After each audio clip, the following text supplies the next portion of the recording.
you going to take us through and help me be at more ease for this? I want you to know this is not any harder. I think it's easier than doing lots of little pieces. Really? Don't ask me to do those 1-inch pieces. Yeah. No. That's right. Or a scant 1/4 inch. No, I will not do that. Do you feel like t-shirt quilts are a little more forgiving then? They are forgiving. They are pretty forgiving. And you can make it whatever you want. Okay. That's what I love about it. The number one secret is stabilizer on the back. Okay, what kind of stabilizer?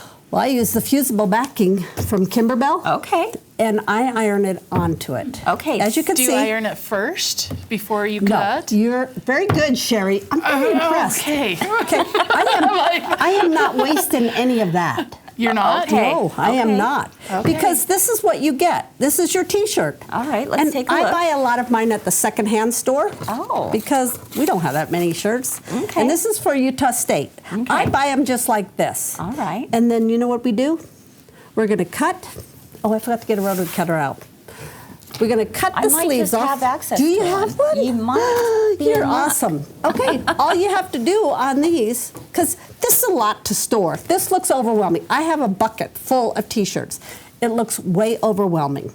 So do you cut it as you go and just toss it in the Yeah, I have. box? I Okay. have. Because that's a lot to store that you don't need smart. to. Yeah, I'm wicked smart. You are. Yes. Well, I always think like, oh, I'm going to make one, but I don't have enough t-shirts. So it's great to I'm storing pick them them. up as you see them. Okay. All And I right. try and get something that I've not seen before. Okay. First thing I do, no rulers, nothing. Oh, I know. scary. I know. Isn't that great? Yeah. That's the way I am. You know what? Go That's for very it. freeing. Yes, it is. And I go as close as I can to the seams because I haven't decided how much of a thing that I have. The only thing you have to worry about is if there's something on the back that you want to save.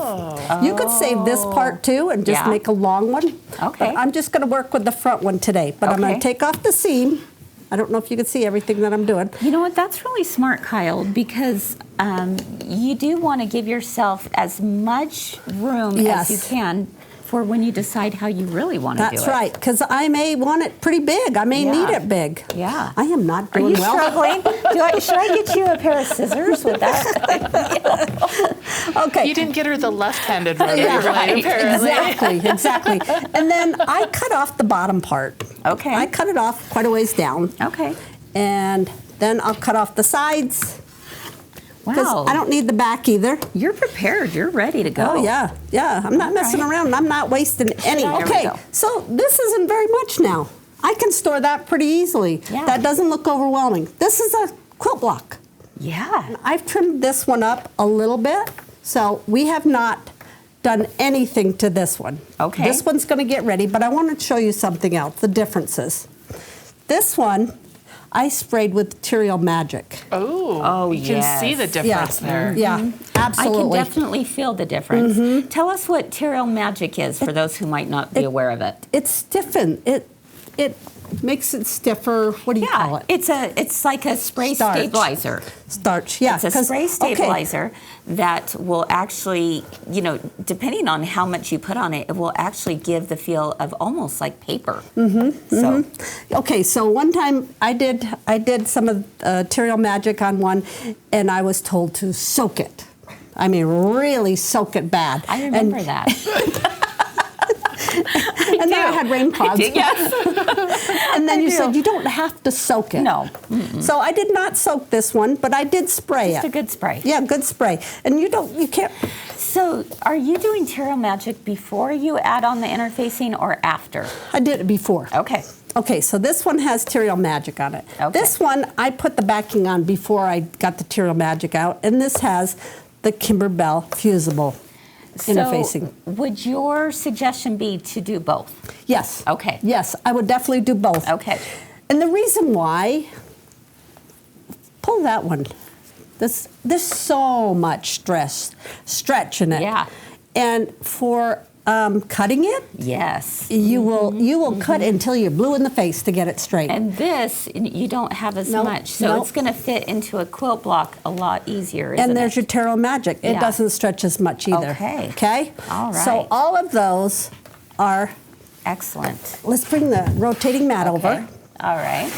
And my handy dandy rulers from Kimberbell, and I just decided I'm going to do this. This is 8.5 by 10.5. Okay, so these are orange pop rulers, and the reason why we love them is because they have that open window. I can see. I can measure up here and down here and to the sides, and this is just barely going to fit in here, but I'm going to do all my blocks the same size. So if you want the easiest, most straightforward way of doing this, you're going to make all of them the same size. All your t-shirts will be the same size. And I did see one where they had a t-shirt and it was too big, so they had cut some off. I think on my bus over there, I don't have the same dimensions. Can we take a look at this quilt here for just a second? Because this really is stunning, Kyle. What I'm noticing is that not all of your blocks are the same size. They are not. So kind of tell us a little bit about how you decided to make this work. Okay, like any other quilt, I did it in rows. In rows. You could see where winning state, Utah State, winning. That is a row. Oh, I So do I see made them that. all that size. So my next row doesn't have to be the same size, just the same width. So Kyle, this is interesting. If you look to the very left, it says winning team. It looks to me like you added fabric on both sides in order to make it the same height as the block next to it. You can do that? Right? It's a scrappy quilt. You're the boss. I am the boss. Yes. Yes. And she So didn't you even can like choose that. there's two fabrics and then there's one little teeny tiny strip of another one and it's so cute. Because you made it work. Yeah, I collect all my blues and whites and grays and all that throughout the year. I love that. And on the bus one, it doesn't have a sashing on the one side. You can do however you want. But this is just like building a quilt, any other quilt. I did a row the same size. Yeah. The other rows aren't as narrow as that one. So you just got to have them the same width in one row. Okay, that makes sense. That next row is really big. You see that? Yeah. Yeah, I just made it wide.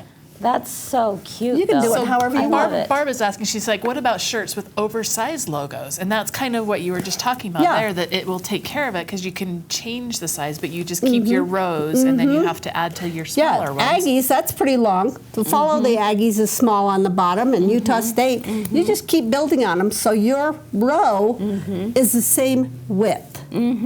Okay. I love that. And if you cut something off, oh well. So Kyle, My kind I of think quilt. one of the things that, one of the reasons why I think orange pop rulers could be a game changer for t-shirt quilts is because we know that all those configurations go together, right? So if doing something like this intimidates you or scares you, think about doing it in this manner where one block is going to fit into the next, is going to fit into the next, because that's the way orange pop rulers were designed from Kimberbell. And my corners are exact. Right. Because sometimes when you're cutting a t-shirt, if you don't have it stabilized and you don't have a good corner, you're going to get off. And then you look at Cheri told me about that. You look at it like this. My friend. That's right. Kyle, after you have all your pieces cut out, what's next? Okay, then I start laying them out on my design wall, on my floor, and I'm just seeing what looks good together. And then I can see that, I've got to add a part here. I'll add that part to make it to the width that I want it, and then I'll just do it with every piece that I've got. I'm just going to see what I want to add, and if maybe I want 2 sashings on the side. You could do that. You can do whatever you want. Sure. I've heard you say that once or twice during today's show. Favorite kind of quilt. You want that shirt too? This is I'm the boss. Exactly. We have 2 different layouts going on here. So they're both going to end up being like 60 by 70 inches, but you could do a layout that, or actually no, 60 by 70. This one's 44 by 56 is what it looks like. So this kind of allows you, if you were doing them all the same size, 12 by 12, 12 by 12, so forth, and then this is how you add your borders, where this one, there's 4 layouts. Yes. Holy smokies, I didn't realize that. So you've got 4 different layouts here. And a technique sheet, just to go through. Sheet on some of your best tips on here. Okay. And I like to add the border so it all comes in. And then you always put Minky on the back. Always. That's You can be the boss must. of your own quilt until it gets to the back, and then And then I'm your boss.